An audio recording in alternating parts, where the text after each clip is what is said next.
Pernah gak sih kamu penasaran gimana caranya akar tanaman bisa ambil dan makan nutrisi dari tanah?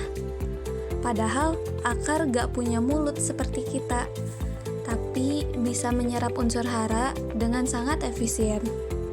Halo semuanya, aku Dila Salsabila Ramadan, mahasiswa agroteknologi Universitas Siliwangi, dengan NPM 235001018. Di video ini, aku akan ngajak kamu belajar tentang mekanisme penyerapan unsur hara pada tanaman. Pokoknya, dijamin seru dan mudah dipahami. Yuk kita mulai! Pentingnya unsur hara pada tanaman. Sama seperti makhluk hidup lainnya membutuhkan nutrisi untuk tumbuh dan berkembang.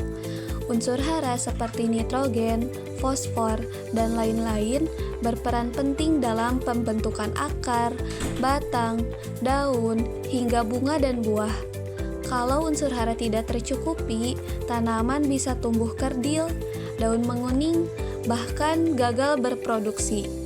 Jadi, memahami bagaimana tanaman menyerap unsur hara sangat penting bagi kita sebagai calon sarjana pertanian. Mekanisme pertama adalah difusi.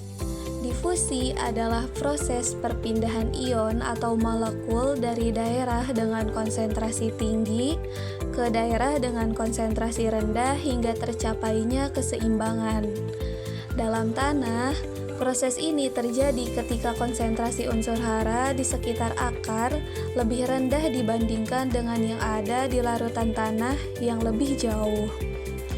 Ion hara seperti fosfor, kalium, serta beberapa mikronutrien seperti seng dan besi akan bergerak mendekati akar secara pasif. Gerakan difusi tergantung pada kadar air tanah, suhu, dan tekstur tanah. Jadi, semakin lembab dan gemburnya tanah, semakin cepat pula proses difusi berlangsung.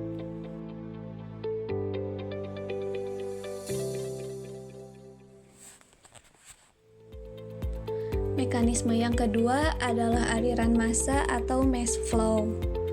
Proses ini terjadi ketika unsur hara ikut terbawa bersama aliran air tanah menuju akar, terutama saat tanaman melakukan transpirasi. Ketika air bergerak dari akar ke daun, ion-ion seperti nitrogen, kalsium, magnesium, dan sulfat juga ikut terbawa. Artinya, semakin tinggi laju transpirasi tanaman, semakin banyak unsur hara yang sampai ke akar. Namun, kalau kondisi tanah kering atau tanaman kekurangan air, maka aliran massa akan menurun dan penyerapan hara pun akan terhambat.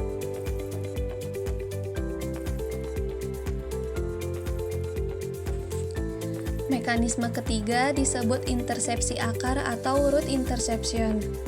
Mekanisme ini terjadi saat akar tumbuh dan memperluas jangkauannya ke tanah baru, sehingga langsung bersentuhan dengan partikel tanah yang mengandung ion hara. Walau kontribusinya tidak sebesar difusi atau aliran massa, intersepsi akar sangat penting, terutama pada tanah padat atau kondisi kering. Unsur seperti kalsium dan magnesium sering diperoleh dengan cara ini. Semakin luas dan aktif pertumbuhan sistem akar, maka semakin tinggi pula kemampuan tanaman menyerap unsur hara.